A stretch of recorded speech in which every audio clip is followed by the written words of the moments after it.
So hello and welcome to Equity Culture. एक नए informative video में आप लोगों का बहुत बहुत स्वागत है। दोस्तों, मार्केट क्लोज हो चुका है। आज है 18 तारीख 18 सितंबर और मार्केट नेगेटिव में रहा काफ़ी। बहुत ज़्यादा गिरावट नहीं है, लेकिन फिर भी सेंसेक्स देखें अगर आप तो 0.36% के करीब करीब गिरा है। Nifty bank 0.5%, IT 0.68%। तो मार्केट में मतलब गिरावट थी आज। तो आज की इस इन्फॉर्मेटिव वीडियो में मैं आपके साथ में डिस्कस करने वाला हूं कि कैसे एक प्रॉपर वे, एक सिस्टमेटिक तरीके से आप स्टॉक को एनालाइज कर सकते हैं, स्टॉक को सिलेक्ट कर सकते हैं, किस तरीके से उसको ट्रेड को प्लान करना चाहिए, एग्जीक्यूट करना चाहिए। सारी चीज़ें मैं आपको आज इस वीडियो में बताने वाला हूँ। ये वीडियो खास करके जो नए लोग हैं स्टॉक मार्केट में, जो सीखना चाहते हैं, आगे बढ़ना चाहते हैं, उनके लिए बहुत ज़्यादा यूज़फुल वीडियो है। तो मैं चाह रहा हूँ कि अगर आप इस चैनल पर नए हैं और ये वीडियो को देख रहे हैं तो डेफिनेटली पूरा कंटिन्यू कीजिए, लास्ट तक देखिए। मैं उम्मीद कर रहा हूँ कि बहुत ही इन्फॉर्मेटिव वीडियो आपको मिलने वाला है, बहुत ही अच्छा कंटेंट आपको मिलेगा। देखिए, टॉपिक बहुत जनरल है। काफ़ी लोग पूछते हैं कि स्टॉक को सिलेक्शन कैसे करें, कैसे सिलेक्ट करें, स्टॉक को कैसे एनालाइज करें ताकि इफेक्टिव वे में हम ट्रेड कर सकें, कम से कम लॉस हो और मुनाफा ज़्यादा से ज़्यादा हम लोग कमा सकें। तो ये तो जनरल क्वेरी है, लेकिन हर एक का बताने का तरीका अलग है। बहुत सारे आपको वीडियोस मिल सकते हैं, लेकिन मैं अपने तरीके से, मेरे अनुभव से, मेरे एक्सपीरियंस से मैं आप लोगों को बताना चाहता हूँ कि आप कैसे एक प्रॉपर वे, एक सिस्टमेटिक तरीके से आप किसी भी स्टॉक को एनालाइज कर सकते हैं, उसको सिलेक्ट कर सकते हैं, उसके अकॉर्डिंग आपका ट्रेड जो है वो प्लान कर सकते हैं और एग्जीक्यूट कर सकते हैं। राइट, तो वीडियो को शुरू कर लेते हैं फटाफट से। देखिए, किसी भी स्टॉक को एनालाइज करना चाहते हैं अगर आप, या सिलेक्ट करना चाहते हैं, राइट, सबसे पहले सिलेक्शन ज़रूरी होता है।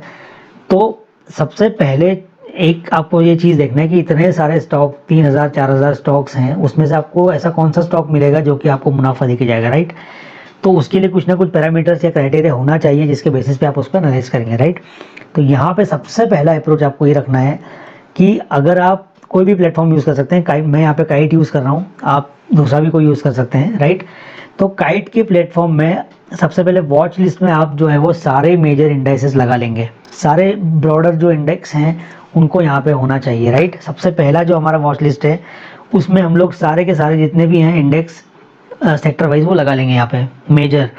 तो यहाँ पे आप देख सकते हैं कि सेंसेक्स लगा हुआ है, निफ्टी बैंक है, Nifty IT energy, financial services, Nifty 50 auto, pharma, ये सब लगे हुए हैं।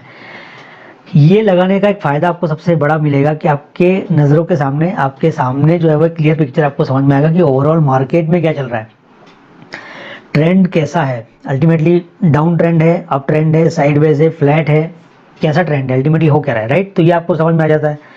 दूसरी चीज़ आपको ये समझ में आएगी कि इतने सारे इंडेक्स में से ऐसा कौन सा इंडेक्स है जो कि आउट परफॉर्म कर रहा है या उसका बायस जो है वो बुलिश है, ग्रीन में है वो, ये आपको क्लियर कर समझ में आ सकता है। राइट, तो जैसे आज देख रहे हैं मार्केट, तो आज ये पूरा जो है मार्केट नेगेटिव में है, कुछ एक इंडेक्स छोड़ के। अब आपको सामने समझ में आ रहा है कि निफ्टी एनर्जी जो है वो प्लस में था, निफ्टी ऑटो प्लस में था, निफ्टी PSU बैंक जो है वो तगड़ा प्लस में था, 3.5% के भी आसपास जो है वो इसमें तेज़ी दिखाई दी है हमको।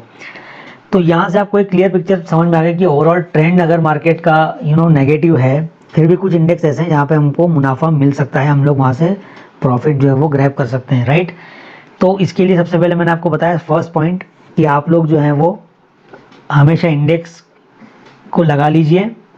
तो सबसे पहला जो हमारा पॉइंट रहेगा वो है वॉच लिस्ट में सारी मेजर इंडेक्सेस को आप लोग लगा लेंगे, सब मेजर इंडेक्स आप लोग लगाएंगे। राइट, तो उसमें आपको एक क्लियर पिक्चर मिल जाएगा कि क्या बायस है, बुलिश और बेरिश। राइट, ये एक पॉइंट हो गया। इसको फर्दर एनालाइज करेंगे, इसको फर्दर स्टडी करेंगे। तो मान लीजिए कि मैं यहाँ पे देख रहा हूँ कि ग्रीन वाले कौन कौन से हैं, तो आप चाहे तो इसको सॉर्टिंग भी कर सकते हैं। सॉर्टिंग कैसे कर सकते हैं, देखिए मैं आपको बताऊँ। अगर यहाँ पे आप देखेंगे तो इसमें ऑप्शंस में जाके आप लोग जो है परसेंटेज वाइज भी इसको सॉर्ट कर सकते हैं कि जो ग्रीन ग्रीन वाले हैं वो सारे आपको ऊपर दिखाई दे जाएंगे। राइट, तो आपकी और थोड़ी सी मेहनत इसमें बच जाएगी। तो यहाँ पे आप देख सकते हैं, डायरेक्ट कंपैरिजन कर सकते हैं कि निफ्टी PSU बैंक इतना बड़ा है, निफ्टी ऑटो इतना बड़ा है और एनर्जी इतना बड़ा हुआ है। अब इसमें से जो टॉप मोस्ट है कौन सा है, PSU बैंक का है। राइट, तो इसमें PSU बैंक वाला जो है हम इसको फर्दर एनालाइज करेंगे। इसको कैसे स्टडी करेंगे, कैसे एनालाइज करेंगे, तो इसको हम लोग सीधा सीधा जो है वो NSE की वेबसाइट पे जाएंगे सबसे पहले, और NSE की वेबसाइट पे जाके हम लोग जो है वो यहाँ पे देखेंगे कि कौन सा इंडेक्स जो हमने अभी यहाँ पे देखा, तो निफ्टी PSU बैंक्स हमको देखना है यहाँ पे। राइट, तो निफ्टी PSU बैंक्स यहाँ पे आप लोग देख सकते हैं कि 4.68% जो है वो इसमें तेजी आज दिखाई दी। तो इसको क्लिक करके हम लोग फर्दर इसको एनालाइज करेंगे। यहाँ पे आप लोग देख सकते हैं कि इसमें सारे स्टॉक्स आपको दिखाई देंगे निफ्टी PSU बैंक के। तो यहाँ पे आप लोग देखिए कि कौन कौन से हैं। तो IOB, UCO bank, PSB, central bank, Maharashtra bank, Indian bank, PNB, union bank, bank of India, bank of Baroda, Canara bank और एसबीआई, राइट। ये जो है वो पीएसयू बैंक्स में है। अभी यहाँ पे आप लोग परसेंटेज वाइज यहाँ पे सॉर्टिंग कर सकते हैं कि इसमें भी टॉप मोस्ट जो है वो क्या इसमें परफॉर्म कौन से स्टॉक ने किया है। तो यहाँ पे मैं इसको सॉर्टिंग करूँ अगर, तो आप लोग देखेंगे आईओबी जो था वो 14% की इसमें तेज़ी हुई है, क्लोजिंग के बाद दिखा रहा है, राइट। 14.30 की इसमें हमको तेज़ी देखने को मिली। यूको बैंक में 13% के भी ऊपर देखने को मिली है। पीएसबी में जो है 11% की, सेंट्रल बैंक में 8% की, महाराष्ट्र बैंक में 5%, 3%, इस हिसाब से आपको यहाँ पे क्लियर कट दिखाई देता है, राइट। अभी यहाँ पे भी क्लियर कट फिल्टर आप लोग कर सकते हैं कि भाई यहाँ पे जो टॉप मोस्ट है वो आईओबी है, यूको है, पीएसबी है, सेंट्रल और महाराष्ट्र बैंक, ये टॉप जो है ये टॉप 5 दिखाई देते हैं, राइट। इन टॉप 5 में आपको फर्दर स्टडी करना है, राइट। स्टॉक कैसे सिलेक्ट करेंगे, तो ये जो पांचों के पांच हैं, आप चाहे तो इनको एक वॉच लिस्ट में लगा लीजिए तुरंत में। जैसे यहाँ पे मैं जाता हूँ और काइट के अंदर वापस, तो दोस्तों यहाँ पे टॉप जो 5 है स्टॉक यहाँ पे मैंने वॉच लिस्ट में लगा लिए हैं, राइट। अब इनको फर्दर हमको एनालाइज करना है। अब आईओबी का मैंने जो है वो चार्ट लगाया है, आप लोग देख सकते हैं आईओबी का चार्ट मैंने यहाँ पे लगा लिया है। तो यहाँ पे हमको अप्रोच ये रखना है कि हम लोग सारी टाइम फ्रेम्स पे, सारी की सारी टाइम फ्रेम्स पे इसको एनालाइज करेंगे, मंथली, वीकली, डेली और आवर्ली। ये हमारा यहाँ पे अप्रोच रहेगा कि हम इसको हर टाइम फ्रेम पे जो है इसको एनालाइज करेंगे। तो अभी मैंने मंथली टाइम फ्रेम लगाई, आप लोग देख पा रहे हैं यहाँ पे, राइट। मंथली मैंने यहाँ पे लगा ली। तो मंथली में क्या समझ में आ रहा है, मंथली में ये समझ में आ रहा है कि इसको अगर आप श्रिंक करके देखें तो मंथली में 2004 से लेके 2023 तक का डेटा हमारे सामने है। यहाँ पे इसका लाइफ टाइम हाई दिख रहा है, लाइफ टाइम लो दिख रहा है, बाकी लेवल्स भी दिखाई देते हैं। अब दोस्तों मंथली चार्ट पे आईओबी का हमने जो मंथली चार्ट लगा लिया, यहाँ पे हमको नेक्स्ट हमारी जो स्टेप रहेगी वो हमारी नेक्स्ट स्टेप जो रहेगी वो रहेगी लेवल्स मार्क करना, मार्किंग, राइट। तो लेवल को कैसे मार्क करेंगे, तो यहाँ पे आप लोग देख सकते हैं कि लेवल को ऐसे मार्क कर सकते हैं कि जैसे ये लाइफ टाइम हाई यहाँ पे लगा, राइट। उसके बाद में यहाँ पे है, उसके बाद में इधर है, उसके बाद में यहाँ नीचे आया। वैसे यहाँ पे लो देख सकते हैं आप, ये सारे लो बने हुए हैं, ये पूरे बने हैं, राइट। तो इनको हम कैसे करेंगे, तो इनको सीधा सीधा यहाँ पे हॉरिजॉन्टल लाइन वगैरह हम यहाँ पे लगा सकते हैं। तो जैसे ये वाला है, इसको थोड़ा सा यहाँ पे देखेंगे, यहाँ पे लाने के बाद में इसको हम लोग एक हॉरिजॉन्टल लाइन हमने यहाँ बना दी, सबसे लो पे जाके एक हॉरिजॉन्टल लाइन हमने यहाँ पे बना दी। इसको आप थोड़ा सा कॉस्मेटिक चेंजेस इसमें कर सकते हैं, इसको थोड़ा डार्क करना चाहते हैं तो डार्क कर लीजिए इसकी लाइन को थोड़ा सा, राइट। और यहाँ पे जो है ये चूँकि सपोर्ट लेवल के तरीके से है तो यहाँ पे इसको थोड़ा सा डार्क ग्रीन जैसा कर देंगे, ठीक है। तो ये 2 लेवल हुए मोटे मोटे। अब नीचे की तरफ आप देखेंगे तो इसमें वीक को एक्सक्लूड कर दीजिए, वीक को छोड़ने के बाद में यहाँ पे देखेंगे तो ये एक है, यहाँ पे एक है, जितने भी लेवल दिख रहे हैं आपको जहाँ पे ऐसा लग रहा है कि यहाँ से सपोर्ट रेजिस्टेंस दिख रहा है तो वो सीधा सीधा आप इनको मार्किंग करेंगे, राइट। सारी मार्किंग करना चाहिए, ये देखिए इस तरीके से। तो यहाँ पे क्या समझ में आ रहा है कि ये नीचे अभी जो प्राइस के नीचे वाले जितने भी हैं वो सब सपोर्ट हैं और प्राइस के ऊपर वाले जितने भी हैं वो रेसिस्टेंस है। तो यहाँ पे हमको इसको रेड कर देना है, जितने भी ऊपर वाले हैं सबको रेड कर दो, राइट। ये हो गया, ठीक है ना। अभी ये हमने जो किया है इसको मंथली में एनालाइज किया है, ये हमने किया मंथली में, ठीक है। अभी हम नेक्स्ट इसी को आगे करेंगे वीकली में, वीकली में एनालाइज करेंगे। तो वीकली में करने के लिए क्या करेंगे, वीकली में करने के लिए इसको यहाँ से चेंज करके वीकली में लेके आएंगे और यहाँ पे इसको रीसेट करना पड़ेगा, राइट। ये चार्ट को हमने रीसेट किया और थोड़ा सा विजिबल अच्छे से हो जाए उस हिसाब से हम इस पर काम करेंगे। तो वीकली में देखेंगे कि हमने मंथली में जब मार्किंग किया था तो अभी वीकली में भी कुछ लेवल्स हमको अलग से दिखाई दे रहे हैं, जैसे कि ये है, ये है, ये पूरी एक लाइन है, राइट। तो इसको भी हम लोग मार्किंग कर लेंगे, इसको मार्किंग वैसा ही करना है। यहाँ पे हॉरिजॉन्टल लाइंस बना देनी है, तो यहाँ पे आने के बाद में हॉरिजॉन्टल लाइन एक बना देंगे, ठीक है। और नीचे की तरफ यहाँ पे एक दिख रही है तो यहाँ पे एक हॉरिजॉन्टल लाइन बना देंगे। यहाँ नीचे की तरफ लेवल दिख रहा है तो यहाँ पे भी एक हॉरिजॉन्टल लाइन बनेगी और यहाँ नीचे की तरफ एक लाइन बनेगी। ये इस तरीके से हमने सारे लेवल यहाँ पे मार्क कर दिए, राइट। जहाँ जहाँ पे सपोर्ट और रेजिस्टेंस दिख रहा है उसको मार्क करना ज़रूरी है। तो अभी भी आप लोग देखेंगे कि यहाँ पे 45 का प्राइस चल रहा है तो नीचे वाले जितने भी हैं ये देखिए नीचे उसके रिसेंट जितने भी नीचे वाले लेवल्स हैं वो सारे जो हैं वो सपोर्ट रहेंगे, तो यहाँ पे इनको ग्रीन होना चाहिए। तो ये हमने किया वीकली बेसिस पे मार्किंग, ठीक है। ये सारे सपोर्ट है नीचे, इस प्राइस के ऊपर वाले जो है वो रेजिस्टेंस रहेंगे, लेकिन अभी हम रिसेंट देख रहे हैं यहाँ पे, तो ये है। इसके अलावा यहाँ पे डेली और आवरली भी देखना है, बट यहाँ पे एक चीज़ और आपको देखना है कि पैटर्न को रिकॉग्नाइज करना है, पैटर्न क्या बनता हुआ दिखाई दे। तो यहाँ पे पैटर्न यहाँ पे हमको दिखाई दे रहा है, ये पूरा का पूरा बॉटम बनता हुआ दिखाई दिया, इसको बोल सकते हैं राउंडिंग बॉटम। ये है पूरा, यहाँ से पूरा राउंडिंग बॉटम पैटर्न बनता हुआ दिखाई दे रहा है यहाँ से यहाँ तक। तो यहाँ पे जनरली ये अजम्पशन है कि ये कंप्लीट होता है, अभी ये हुआ यहाँ तक पहुँचा है, राइट। तो यहाँ से जाके ये पूरा अगर इसको कंप्लीट होना है तो ये यहाँ तक जाएगा, मतलब यहाँ पे इसका लेवल अगर आप सिस्टमेटिकली ड्रॉ करेंगे तो यहाँ पे आपको 60 के आसपास का लेवल दिखाई देगा। तो अभी इसमें जो है आने वाले टाइम में 60 का लेवल देखने की इसमें क्षमता है, अभी यहाँ वहाँ तक पहुँच सकता है ये, ठीक है ना। तो ये एक पैटर्न भी यहाँ पे हमको पहचानना चाहिए कि पैटर्न क्या बनता हुआ दिखाई दे रहा है। नेक्स्ट हमारा रहेगा स्टेप डेली बेसिस पे इसको एनालाइज करना है। तो यहाँ पे डेली में अगर आप देखेंगे तो अगेन यहाँ पे इसको रीसेट करेंगे।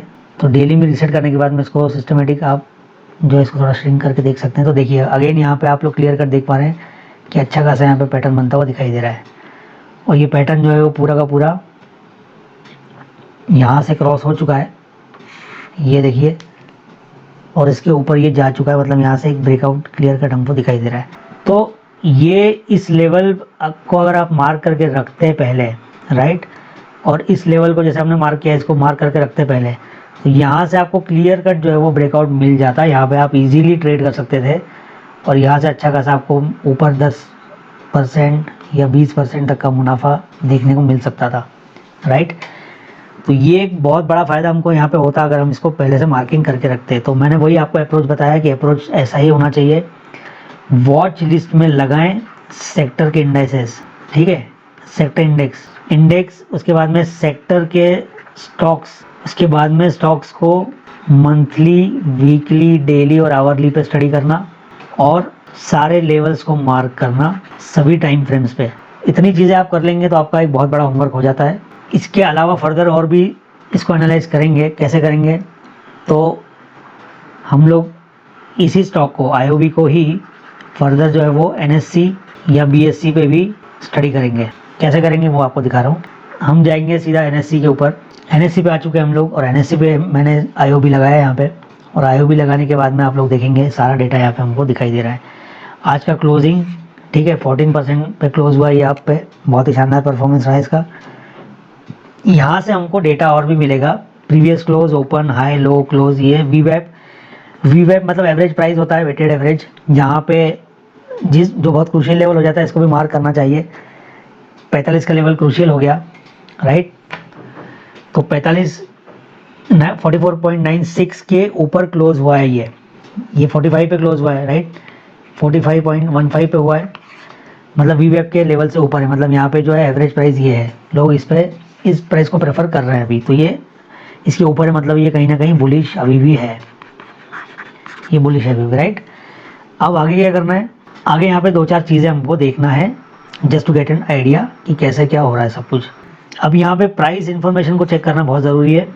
52 वीक का हाई कितना, 52 वीक का लो कितना, अपर बैंड कितना है, लोअर बैंड कितना है, ये चीज़ें ध्यान में होना चाहिए।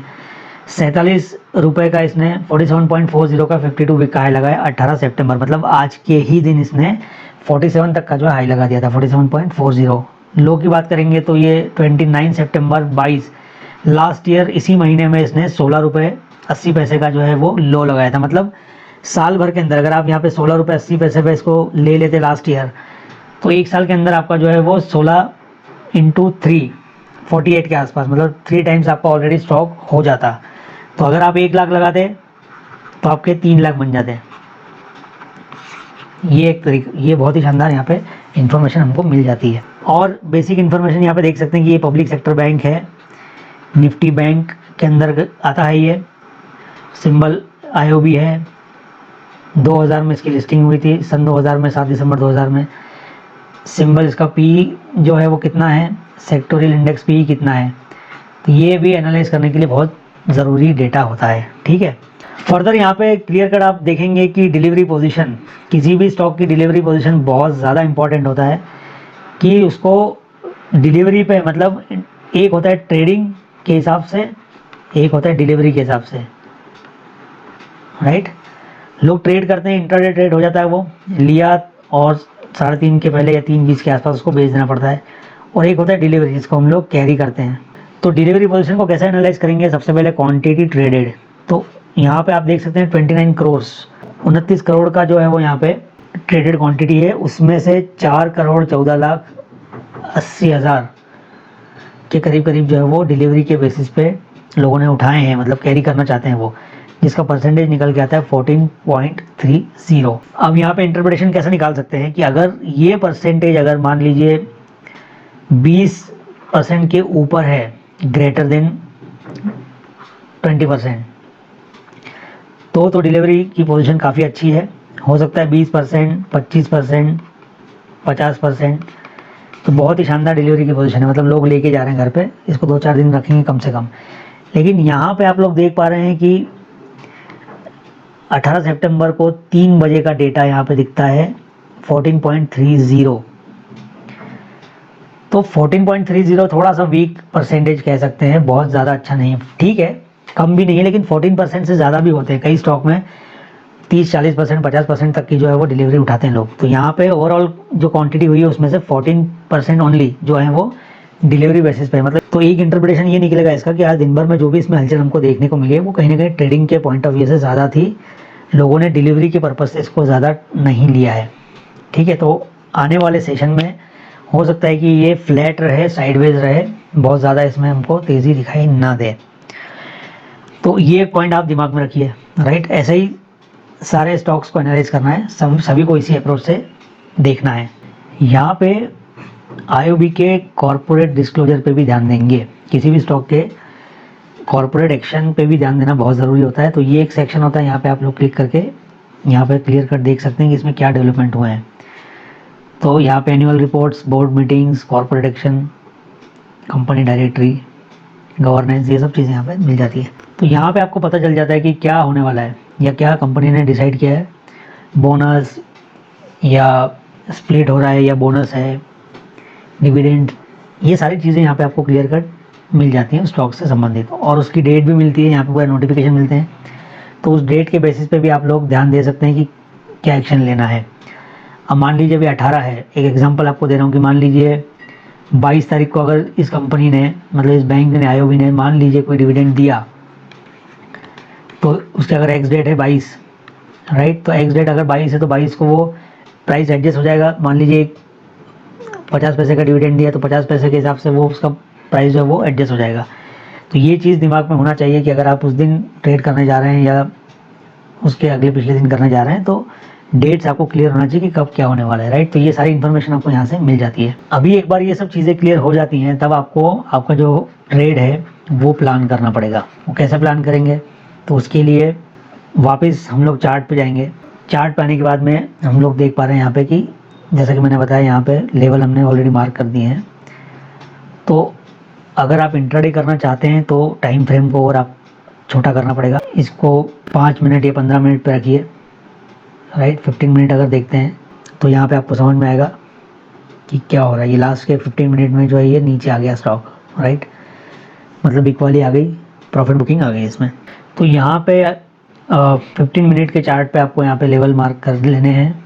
जैसे यहाँ से मैं कर दूँगा, ये है एक रेंज थी, यहाँ से रेंज तोड़ के ये ऊपर गया और वहाँ से ये वापस से नीचे आया है। तो अब नेक्स्ट सेशन में हमको देखना है कि इसका सपोर्ट कहाँ बनता है, राइट। उस सपोर्ट के हिसाब से हमको काम करना पड़ेगा। अभी हालांकि यहाँ पे जैसे हमने टाइम फ्रेम पे लगाया था, बड़ी टाइम फ्रेम पे, तो यहाँ 40 के लेवल पे लगभग जो है वो सपोर्ट निकल के आ रहा है और अभी जो है वो 45 पे क्लोज हुआ ही है। तो नेक्स्ट सेशन में इसको सेम वे हमको एनालाइज करना पड़ेगा कि कहाँ पे ओपन हो रहा है, कहाँ क्लोज, कहाँ पे मतलब उसने हाई लगाया, लो लगाया, उसके हिसाब से हम इसमें ट्रेड ले सकते हैं। आपको रिस्क और रिवॉर्ड हमेशा मेंटेन करना है, राइट। कैपिटल का कितना लॉस आप झेल सकते हैं, कितना प्रॉफिट आप लेंगे, ये चीज़ें आपको पहले से क्लियर होना चाहिए। अगर आप 10,000 से ट्रेड कर रहे हैं तो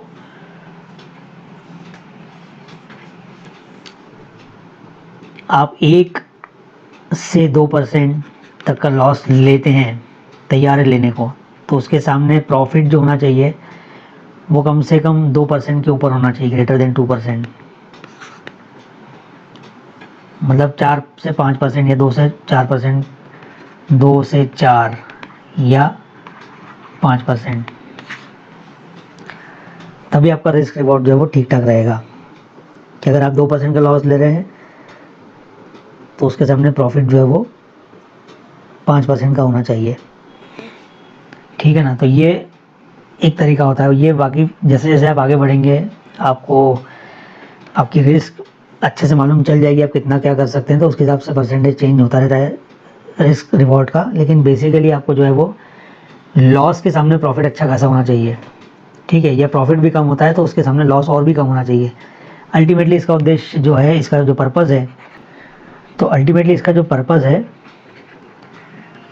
वो है आपकी capital prevention, capital preservation rather, capital को प्रिजर्व करना, बचा के रखना। कैपिटल होगी तभी आप जो है वो ट्रेड कर पाएंगे, नहीं तो नहीं कर पाएंगे, राइट। तो कैपिटल को बचाने के लिए एसएल स्ट्रिक्ट होना चाहिए, प्रॉफिट जो है वो भी स्ट्रिक्ट होना चाहिए। सब कुछ चीज़ें आप इस तरीके से करें कि कहीं ना कहीं मैकेनिकल हो जाए वो चीज़, कि आपको मशीनरी की, जैसे कि एक बार आपने ट्रेड ले लिया तो सारी कुछ चीज़ें जो आपकी पहले से डिफाइंड है, तो कहीं भी आपको जो है वो स्ट्रेस नहीं होगा, ठीक है। स्ट्रेस नहीं होगा, आप आराम से जो है ट्रेड कर सकते हैं, चाहे वो इंट्राडे हो या स्विंग ट्रेडिंग हो। तो चीज़ों को पहले से डिफाइन करना बहुत ज़रूरी है, राइट।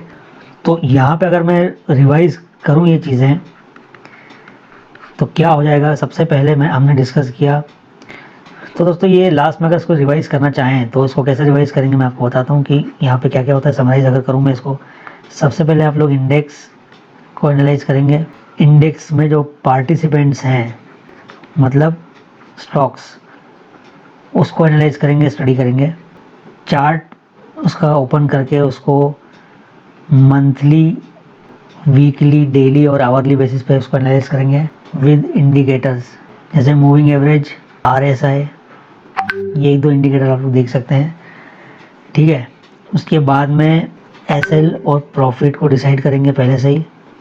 एसएल और प्रॉफिट स्ट्रिक्ट होना चाहिए कि इससे ज़्यादा नहीं, कैपिटल को बचाना है, क्योंकि हमको मतलब एंट्री यहाँ पे तय हो जाती है कि कहाँ से घुसना है, कहाँ से निकलना है। बस ये इतने पॉइंट अगर आप ध्यान रख लेंगे तो आपका एक बहुत बड़ा होमवर्क हो जाता है। आपको स्टॉक सिलेक्शन में, स्टॉक को स्टडी करने में कोई भी दिक्कत नहीं आएगी और काफ़ी इफेक्टिवली आप जो है वो ट्रेड कर सकते हैं। एडिशनली यहाँ पे मैं लिख देता हूँ, एडिशनली आप क्या कर सकते हैं, एडिशनली आप मार्केट अपडेट्स पे ध्यान रखेंगे। ग्लोबली क्या चल रहा है मार्केट्स, वो आप देखेंगे, और गवर्नमेंट की तरफ से क्या डेवलपमेंट्स हैं सेक्टर वाइज, ये चीज़ें आपको ध्यान में रखना है। एडिशनली ये सारी स्टडी करना है आपको, तब जाके आप एक अच्छा डेली बेसिस पे कह लीजिए, जो भी आपकी फ्रीक्वेंसी है, आपको अच्छे स्टॉक्स मिलेंगे और आप अच्छे से उसमें प्रॉफिट बुक कर सकते हैं। एक टिप जो कि यहाँ पे आपको काम आएगी वो ये है कि अलर्ट क्रिएट करिए, स्टॉक का अलर्ट। स्टॉक को आपने सिलेक्ट कर लिया, चूज़ कर लिया, उसके बाद में उसको एक अलर्ट लगा दीजिए उसके लेवल्स पे, जो लेवल्स हमने डिसाइड किए उन लेवल्स पे आप अलर्ट क्रिएट कर देंगे। तो अलर्ट क्रिएट करने का फ़ायदा ये रहेगा कि आपको मैसेज आएगा आपके फ़ोन में, लैपटॉप पे, जिससे भी आप करेंगे वहाँ पे अलर्ट जो है वो बस करेगा, और अलर्ट के हिसाब से आपको मालूम चल जाएगा किस लेवल पे पहुँच चुका है वो। आपके डिज़ायर्ड लेवल पे अगर आता है तो वहाँ से आपको एंटर करना है, एग्ज़िट करना है, क्या करना है, वो सारी चीज़ें आपको क्लियर होती रहती हैं। तो अलर्ट को क्रिएट करने के लिए यहाँ पे किसी भी स्टॉक में अगर आप जाते हैं गाइड के अंदर, तो यहाँ पे क्रिएट अलर्ट आ जाता है। यहाँ पे आप अपना अलर्ट का पर्सनल जो भी नाम देना चाहते हैं वो दे दीजिए। जो भी अलर्ट का क्राइटेरिया रहेगा कि जैसे लास्ट ओपन प्राइस, लो प्राइस, क्लोज प्राइस डे, जो भी आपका यहाँ से सिलेक्ट करके आप करेंगे वो, जैसे मैं मान लीजिए कि मैं यहाँ पे डे चेंज है, यहाँ पे क्लोज प्राइस कर दिया मैंने, और यहाँ पे इसका क्राइटेरिया डाल दिया ग्रेटर देन, लेस देन, जो भी आपको डालना है वो डाल के यहाँ पे नंबर डाल देंगे, ठीक है। उसके बाद में यहाँ पे क्रिएट कर देंगे तो क्रिएट हो जाएगा। तो जब भी उस पर्टिकुलर लेवल पे आएगा तो ईजीली जो है वो आपको अलर्ट मिलेगा। तो ये सारी चीज़ें ध्यान रखिए। ये जो होमवर्क है जनरली, ये जो, इसको मैं होमवर्क ही कहूँगा, ये जो है मार्केट क्लोज होने के बाद में आप करिए, राइट, जिससे आपको अच्छे स्टॉक्स जो है वो स्क्रीन कर लेंगे आप सिलेक्ट कर लेंगे, शॉर्टलिस्ट कर लेंगे, और जब मार्केट खुलेगा नेक्स्ट डे तब आपको जो है वो कम से कम शुरू के 1 आवर तक इसमें ट्रेड नहीं करना है। वहाँ पे सारी स्टडी को रिवाइज करना है, देख लेना है, उसके बाद में ही स्टॉक में एंटर करना है। तब तक मार्केट सेटल हो जाएगा। शुरू के 1 घंटे में मार्केट सेटल होता है, तब आप ट्रेड करेंगे तो आपको ज़्यादा चांसेस है कि आप प्रॉपरली और राइट तरीके से जो है स्टॉक को में एंटर कर सकते हैं और उसमें से एग्जिट कर सकते हैं। तो दोस्तों ये एक अप्रोच है जो कि मैंने आपको समझाने की कोशिश की है। मैं जनरली यही फॉलो करता हूँ। एक फ़ायदा आपको ज़रूर होगा कि आप प्रॉपर स्टडी कर पाएंगे स्टॉक्स को। स्टडी करेंगे तो आपको कॉन्फिडेंस ऑटोमेटिक आ जाएगा। डे बाय डे आप करते जाएंगे तो इम्प्रूव होते जाएगा और बहुत ही बढ़िया तरीके से आप लोग आगे बढ़ सकते हैं। कैपिटल आपकी प्रिजर्व रहेगी, बची रहेगी। बहुत बड़े बड़े लॉसेस नहीं होंगे। अंधाधुंध जो ट्रेड कर लेते हैं लोग बिना सोचे समझे, वो नहीं करेंगे आप। एक क्लेवर अप्रोच रहेगा आपका, तो बहुत ही बढ़िया तरीके से आप लोग जो हैं वो कैपिटल को भी बढ़ा सकते हैं। प्रिजर्व करेंगे तभी आगे बढ़ेगी कैपिटल। तो इस तरीके से आप जो है वो सक्सेसफुली मार्केट में सर्वाइव कर सकते हैं। सक्सेसफुली मार्केट में सर्वाइव करना ज़रूरी है, ठीक है। तो ये था वीडियो जहाँ पे मैंने आपको अप्रोच समझाने की कोशिश की, बताने की कोशिश की कि कैसे काम करना चाहिए। तो सीखने का ये जो सिलसिला है ये बढ़ता रहे आगे बहुत अच्छे से। इसके लिए आप लोग कनेक्टेड रहिए, सब्सक्राइब कीजिए चैनल को। कंटेंट को पसंद करते हैं तो लाइक कीजिए, दोस्तों के साथ में शेयर कीजिए, और ऐसे ही टॉपिक्स पे मैं वीडियो बनाता रहूँ। मोटिवेशन आपकी तरफ से रहेगा, काम मेरी तरफ से रहेगा, राइट। तो चलिए इसी नोट पे इस वीडियो को वाइंड अप करते हैं और मिलते हैं हमारे नेक्स्ट वीडियो में। तब तक अपना ध्यान रखिए। Take care and bye bye.